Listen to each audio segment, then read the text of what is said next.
người nè mau vọt hai nè mau vọt nhầm nung ngắn nha ngắn hết cân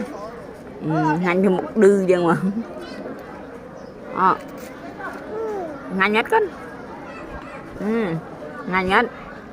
cho máy ngắn nhá nó ui chết rồi nữa